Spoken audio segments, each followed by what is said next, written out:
hier, après qu'on a expliqué comment mettre le talit, alors on m'a demandé, on a l'habitude de lire quand on met le talit, il y a un passage qui est Ma yaqtar hasdecha Elohim bnei adam sirkelefecha hisayon. Donc maintenant, est-ce qu'on le fait ou on ne le fait pas, et à quel moment il faut le faire?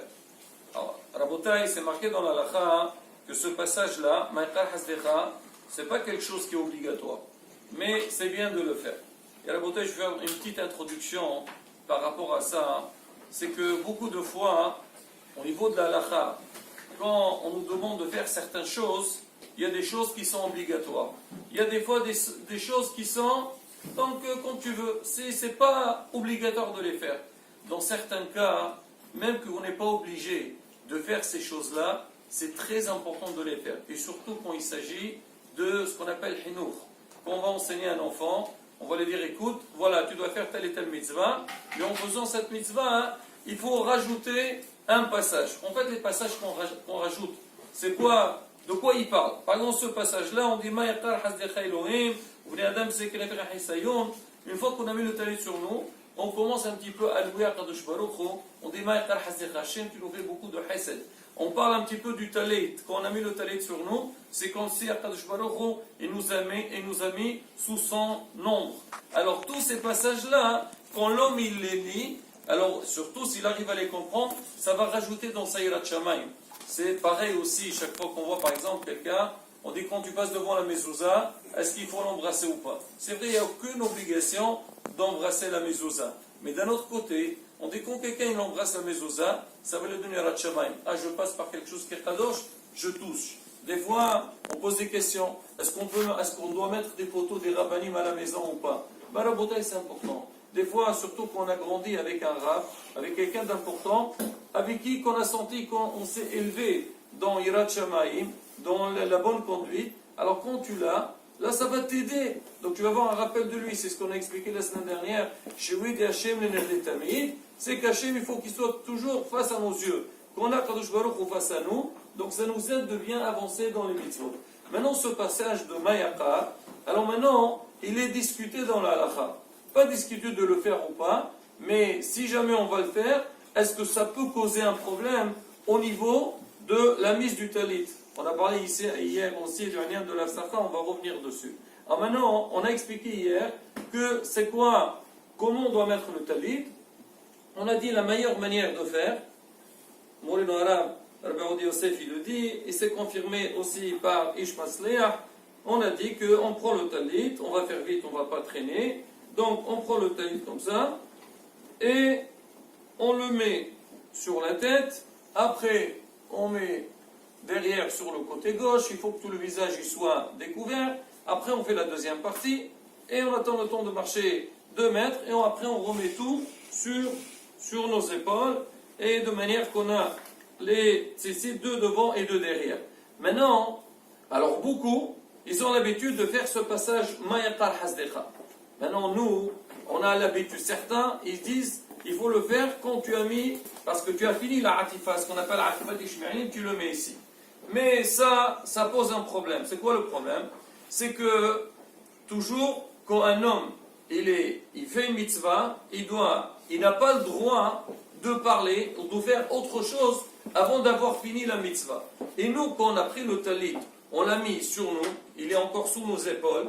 C'est vrai, on a fait Atifat Ishmaelim, mais on n'a pas fini la mitzvah, parce que pour finir la mitzvah, il faut que le talit, il couvre tout notre corps. C'est ce qu'on a expliqué hier. On a dit les gens qui mettent le talit seulement sur les épaules, comme ça. On a dit c'est pas bon.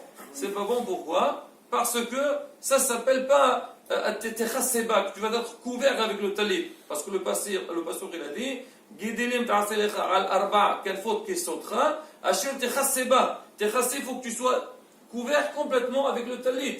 D'accord? Et donc si moi je suis, donc ça marche pas, et donc quand j'ai fait comme ça, j'ai pas encore fini, j'ai pas le droit de parler, même faire un pasour.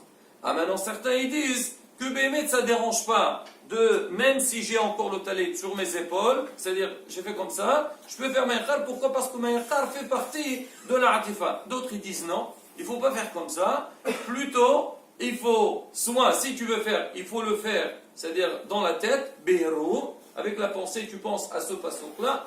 Sinon, quand tu as fini, tu as mis donc le talit complètement, tu as fini la atifa, là, tu peux faire, parce que tu as fini, tu peux faire maintenant Ma'yaqar Hasdecha. Maintenant, j'ai vu Moreno Arav Rabbi Yosef dans le Sefr Alichot Olam. Hier, on avait expliqué, on a dit que la meilleure manière de mettre, c'est ce qu'on vient d'expliquer. Mais il y a des gens aussi, alors comment ils font? Ils prennent le talit, ils le prennent comme ça, ils font la bracha, après, et ils mettent sur la tête et tout le corps est couvert. Écoute, Hacham, non, on revient sur alors, on fait comme ça, après, ils lèvent, ils mettent sur les épaules. Il y en a qui ont son noé comme ça, et c'est marqué dans la halakha, ceux qui font comme ça, Yishlahem al ismor. Parce que c'est rapporté dans la halakha. Donc ça ne dérange pas. Les autres, ils disent, parce que si tu as couvert tout ton corps, tu as déjà fait la mitzvah, après la ativa va venir après. C'est pas bon. Il vaut mieux faire la ativa en premier, après tu mets tout sur ton corps. Man Moreno Arav Rabbi Yosef, il dit que si jamais quelqu'un, il fait la ativa de la manière qu'on vient de montrer maintenant, il dit que quand tu as mis donc les tzitziyot sur l'épaule gauche, tu aurais le droit de faire Ma'yaqar Hasdecha. Pourquoi? Parce que tu as tout fait. Quand tu as couvert tout le corps avec ton talit, après tu as fait la atifa, donc tu as fini la miswa et tu peux faire Ma'yaqar. Alors, selon la première manière, quand tu as mis sur l'épaule, tu n'as pas encore fini.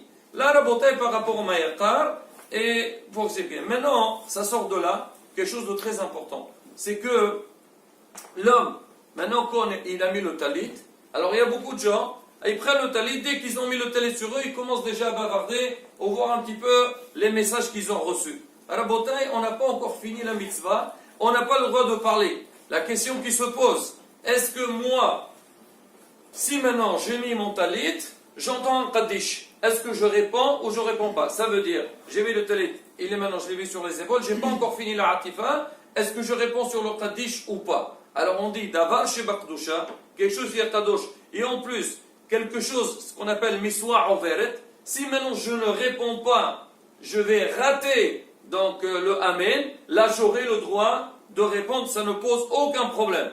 Et même si jamais quelqu'un, il a mis le talit sur les épaules, il n'a pas encore fini, il a parlé, il n'a pas besoin de recommencer la bracha. Parce qu'on considère quand même que tu as démarré ta atifa.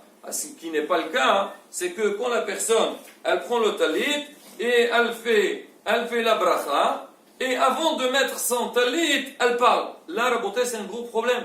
Pourquoi? Parce que nous, on a un principe qui s'appelle tous les mitzvot, kodem la asiyatan. Quand tu vas faire une mitzvah, donc tu dois faire la bracha avant de faire la mitzvah. Je prends des exemples. Maintenant, quelqu'un qui va manger, tu prends un aliment à la main, comment on fait? Est-ce qu'on mange, après on fait la bracha, on fait la bracha, après on mange? On fait la bracha, et après on mange, ce qu'on appelle kodem la asiyatan. Maintenant, il y a ce qu'on appelle bracha harona, ça c'est autre chose. Après que tu as fini de manger, tu remets ça à Kadosh Baruch Hu pour le chesed qu'il t'a fait. Mais sinon, toutes les mitzvot qu'on fait, alors pareil aussi, je veux mettre mon talit, je fais la bracha, après je mets. Faire très attention, il y a certains qui font, même que ça fait plus de 40 ans, qui font comme ça, il faut savoir, oui, ça fait 40 ans, 70 ans que je fais comme ça, je ne veux pas changer. S'il faut changer, rabotai, quelqu'un qui n'est pas dans la bonne voie, ben il faut qu'il prenne la bonne voie. Alors, Baruch Hashem, c'est marqué, nous avons toute la vie pour nous corriger, d'accord? Pour nous perfectionner, donc il faut avancer, d'accord? Alors maintenant, rabotai, il y a malheureusement, on voit beaucoup de gens, ils vont comme ça, ils prennent le talit Zoro, d'accord? Il va faire, et en même temps, il fait sur sa tête, il fait la bracha. Rabotai, c'est pas bon ça, c'est pas bon. On a dit Qodim la asiyatan. Et même, tu ne peux pas faire, il y a des gens d'accord, ils commencent, non monsieur, c'est pas comme ça. Tu dois faire la bracha, tu finis la bracha, et une fois que tu as fini la bracha, tout de suite passer, c'est-à-dire mettre le talit sur soi-même. Il ne faut pas non plus trop traîner. Il y a des gens, il a fait la bracha, il entend quelqu'un qui parle, après il met son talit. Ça ne marche pas la bataille, parce qu'il ne faut pas faire un efser entre la bracha et la mise du talit. Alors maintenant, encore deux petits détails, c'est que si j'ai enlevé mon talit, est-ce que je refais la bracha ou je ne refais pas la bracha? On a expliqué un petit peu hier, mais il faut un petit peu développer cette halakha-là. La première des choses, alors on a dit toujours, quand quelqu'un il est en train de faire une mitzvah, s'il a eu essai à hadda'at, il a enlevé la pensée de la mitzvah qu'il fait, on va considérer ça comme une interruption et il a besoin de refaire à nouveau. Alors maintenant, qu'est-ce qu'on va appeler Essay Haddad? Maintenant, si quelqu'un il est à la synagogue, il a enlevé son talit, il veut aller aux toilettes, on dit si quelqu'un va aux toilettes et après il remet son talit, ça ne pose pas de problème. D'accord? Parce que selon la halakha, aux toilettes, on a le droit d'entrer avec le talit. Pourquoi? Parce que le talit, il est considéré comme un habit, un malbouche. Mais Mishum Kvod talit, c'est pas kavod d'entrer avec un talit à l'intérieur des toilettes, on l'enlève. Maintenant, vu que j'avais la possibilité d'entrer avec le talit dans les toilettes, et maintenant quand je sors, je ne refais pas la bracha. Mais si quelqu'un il a enlevé son talit, il est sorti à l'extérieur, et il revient, c'est fini. Il a coupé avec la mitzvah, et là il a besoin de refaire la bracha. C'est pareil aussi. Si quelqu'un il a enlevé le talit, et il a plié son talit, alors on considère que dans sa tête, il a fini avec cette mitzvah. S'il veut le reprendre à nouveau, il veut le remettre, il doit refaire la bracha. Là, le problème se pose souvent le jour de Kippour. On finit la prière de Kippour, il y a une petite récréation, et on revient, on enlève le talit. Alors on refait la bracha ou pas? Alors ça dépend. Si moi, par exemple, je suis à la synagogue, j'ai enlevé mon talit à côté de moi pour quelques minutes, je suis parti au toilette, je suis revenu, je l'ai remis, je ne refais pas la bracha. Mais si j'ai enlevé mon talit, je suis sorti dehors, prendre de l'air, et je reviens,